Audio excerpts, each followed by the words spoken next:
Oi gente, tudo certinho com vocês? No último vídeo, Mila falou um pouco sobre a história das agulhas e hoje a gente vai entender um pouco como funciona o uso delas.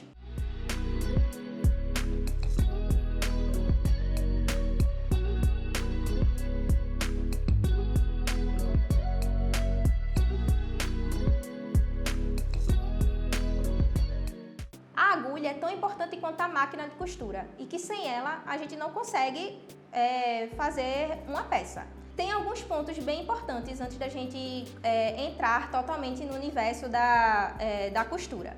Um ponto é saber qual vai ser o tipo de tecido que eu vou usar, porque esse tecido é o que vai dizer qual agulha eu vou utilizar. Não é a gente comprar uma agulha apenas e usar desde um chiffon até uma lona.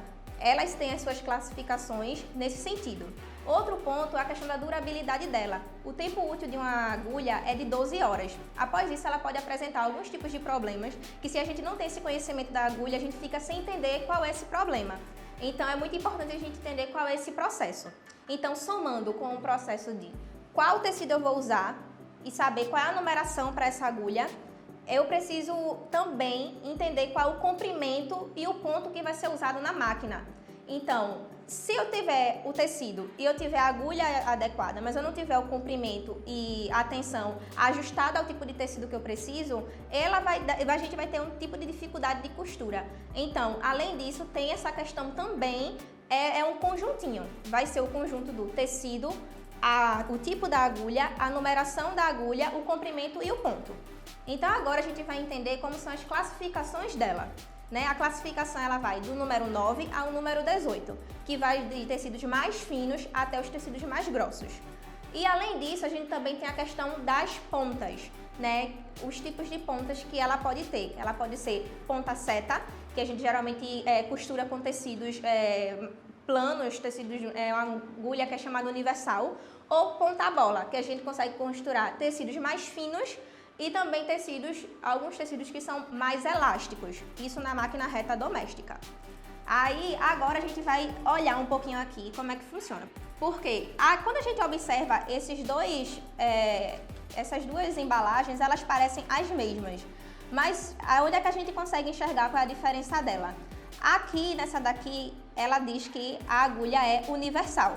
Então, ela é universal, ela é voltada para tecidos sintéticos, materiais de tecidos planos, naturais e sintéticos. Então, a gente geralmente utiliza ele para um tecido plano com a gramatura mais grossa / média. Já essa, que é o tecido, é a máquina ponta-bola voltada para tecidos elásticos. Então, a gente olha ela aqui, elas parecem ter a mesma embalagem, elas têm inclusive a mesma numeração, mas elas têm funções diferentes. Então, uma é elástica e a outra é sintética. Agora a gente pode observar mais de perto como é a estrutura. A Mila explicou num desenho grande, fica mais fácil de entender, mas é bom vocês olharem de perto como é que ela funciona. Ela tem um leve arredondado na frente e na parte de trás ela é achatada. E nessa parte de trás é que a gente consegue identificar as características dela. Nesse caso aqui, ela é uma Singer, que é 8.10 e ela é de ponta universal. Isso a gente tem mais uma forma de nos ajudar, mas nada que alguém de uma lojinha de aviamentos não consiga responder. Então, tem um processo que a gente pergunta, eu quero costurar um chiffon, e qual é o tipo de agulha que eu vou usar? Como é que eu chego na loja e eu pergunto? O ideal chega na loja e pergunta, eu quero uma agulha tamanho 9, como é um tecido delicado, eu posso usar um ponta-bola, porque ela vai dar um acabamento melhor. Então, uma agulha de ponta-bola tamanho 9 para costurar um chiffon. E tem essa daqui também, que é uma agulha dupla. Essa agulha dupla aqui nos ajuda a fazer, lembra que eu falei no outro vídeo, que a galoneira, ela faz uma costura dupla no lado direito e ela faz o chuleio na parte das costas, na parte do avesso.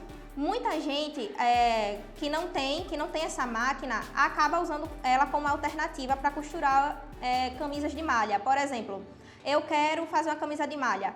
mas eu não tenho a galoneira. Eu posso fazer o chuleio com a overlock, boto um fiozinho na bobina da máquina e coloco essa agulha dupla em cima. Então ela vai meio que imitar a costura da galoneira.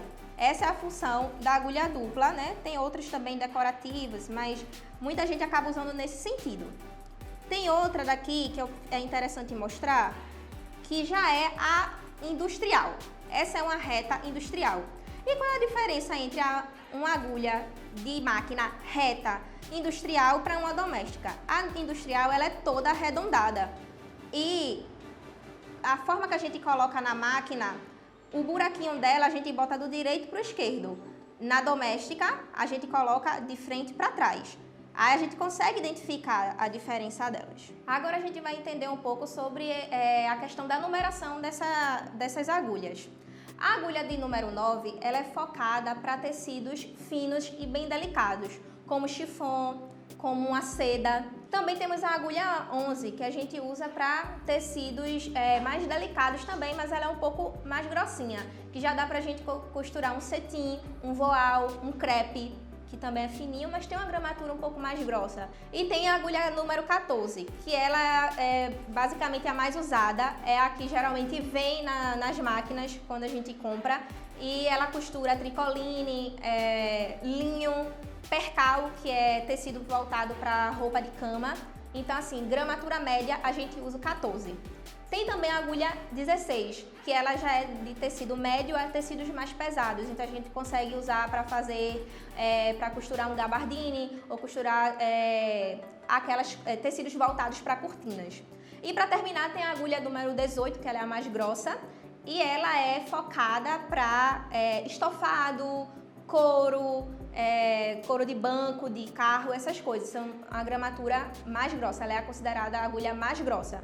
Então a gente, consegue ter a agulha desde a 9 a 18 e vai ter essa diferenciação de acordo com a delicadeza da peça. E aí, gente, agora que vocês entendem um pouco melhor tanto da história quanto o uso delas, me digam o que é que vocês acharam, comenta aqui, tire mais dúvidas. A gente vai adorar ter essa troca com vocês e a gente se encontra no próximo vídeo.